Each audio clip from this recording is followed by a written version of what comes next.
Hello and welcome to Sky Sea Channel, the channel that always discusses anything about the sea. Today we're going to talk about something that will blow your mind: China's Coast Guard fleet and how it could start a war with Taiwan. Yes, you heard that right. China's Coast Guard fleet is not just a bunch of white-hulled ships that patrol the seas for law enforcement. It is a formidable force that could play a decisive role in a war with Taiwan or a conflict with other countries. It is also a force that could pose a serious threat to peace and stability in the region. But how did China build such a powerful Coast Guard fleet? What are its capabilities and intentions? And how could it affect you and me? In this video, we will answer these questions and more. So stay tuned and don't forget to subscribe to our channel for more content like this.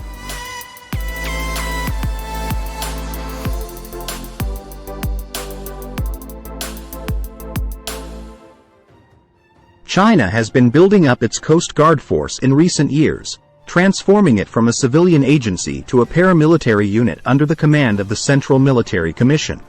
The Chinese Coast Guard is now the world's largest, with more than 200 ships, some of which are larger than most naval vessels.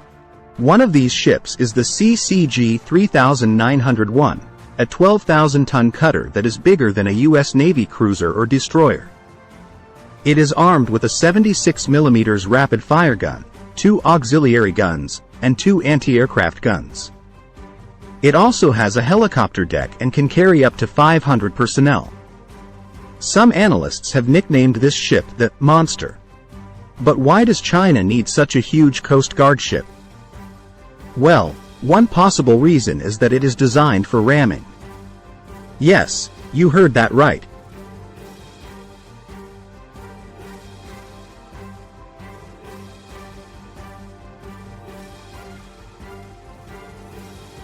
Ramming is a tactic that China has used before in the disputed waters of the South China Sea, where it has clashed with the coast guards and fishing boats of other countries, such as Vietnam and the Philippines. Ramming is a way of asserting sovereignty and intimidating rivals without resorting to open warfare.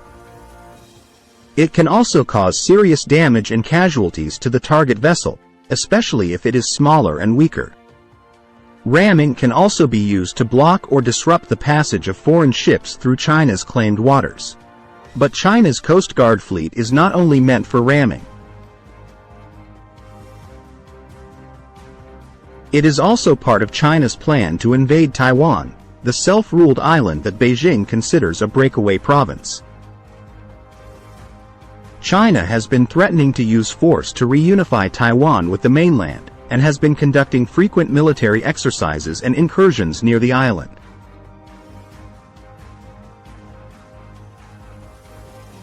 To have any chance of conquering Taiwan, China might need to transport as many as 2 million troops across the rough 100 miles of the Taiwan Strait and land them under fire at the island's 14 potential invasion beaches or 10 major ports. That's a lot of people, far more than the People's Liberation Army Navy can haul in its 11 new amphibious ships. To transport the bulk of the invasion force, Beijing almost certainly would take up into naval service thousands of civilian ships. To that end, the Chinese Communist Party has created a legal and bureaucratic framework for taking over control of commercial shipping. Meanwhile, naval engineers have begun modifying key vessels to make them better assault ships. The roughly 1,000 large vessels belonging to China COSCO Shipping Corporation could comprise the backbone of this improvised fleet. Engineers already had begun modifying certain vessels for their wartime roles. At least one heavy lift ship got a removable helicopter deck, transforming it into an ad hoc assault ship. The Coast Guard ships would play a vital role in escorting and protecting this flotilla from enemy attacks. They would also help to clear any obstacles or resistance on the way, such as mines, submarines, or surface ships. They would also provide fire support and reconnaissance for the landing troops.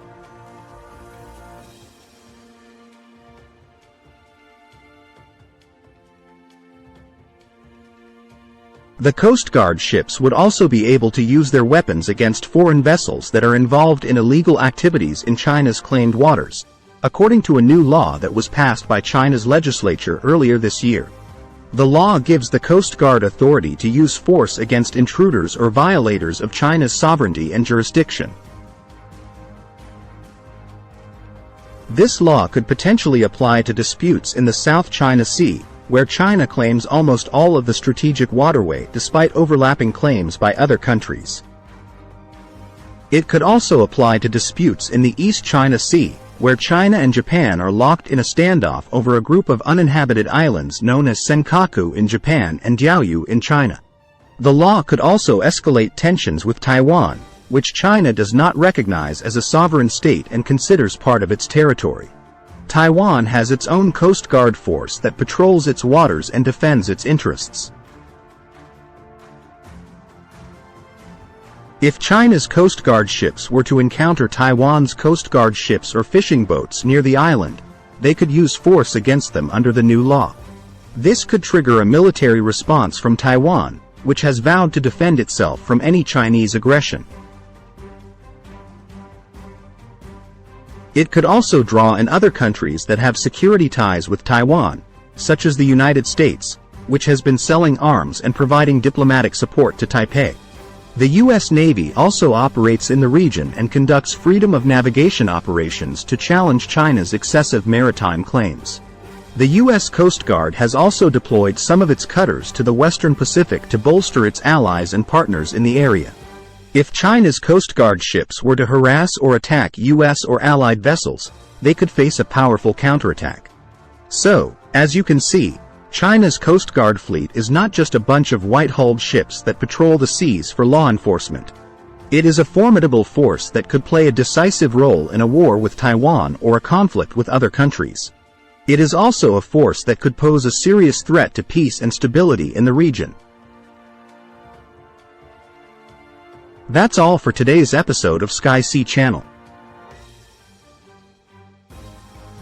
I hope you learned something new and interesting. If you did, please give this video a thumbs up and subscribe to our channel for more content like this. And don't forget to hit the bell icon to get notified of our latest uploads. But before you go, I want to hear from you. What do you think about China's Coast Guard fleet and its potential role in a war with Taiwan? Do you think it is a legitimate force or a bully on the seas? How do you think the international community should respond to it? Let me know your thoughts in the comments section below. Thank you for watching and see you next time.